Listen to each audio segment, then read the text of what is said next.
রেগায় মজুরি বৃদ্ধি নিয়ে বামেদের অভিযোগ নস্যাৎ করলেন মন্ত্রী টিঙ্কু রায়। বামেদের সময় মজুরি ছিল মাত্র 177 টাকা, আর এখন তা বেড়ে দাঁড়িয়েছে 256 টাকা। মিথ্যাচার করছে বামেরা, তথ্য দিয়ে স্পষ্টীকরণ রাখলেন মন্ত্রী টিঙ্কু।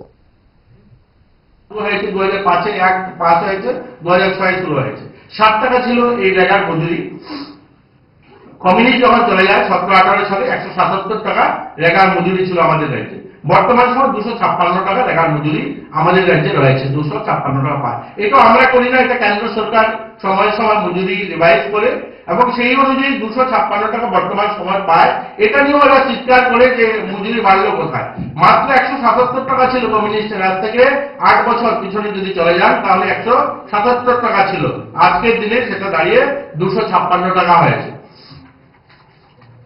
আমাদের রাজ্যে প্রায় 88,000, মানে আমাদের ওয়েস্ট ডিস্ট্রিক্টে 88,635 জন এরকম জব কার্ড হোল্ডার আছেন, আর যার মধ্যে প্রায় 1,20,000 শ্রমিক আছেন। একটা জব কার্ডে কোনো জব কার্ডে একজন রয়েছেন, কোনো জব কার্ডে দুজনও রয়েছেন শ্রমিক।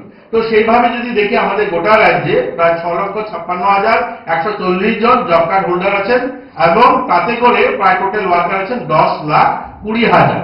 তো এক তো এই কানুন আসা, এই 10,20,000 এই জিরামজি কানুনে তাদের যেমন আর্থিকভাবে তারা উন্নয়ন হবে, তাদের যেমন আর্থিক পরিবর্তন হবে এবং কৃষক যারা আছেন আমাদের রাজ্যে একটা বড় সংখ্যক কৃষিজীবী মানুষ তারাও উপকৃত হবে, তারাও শ্রমিক পাবে।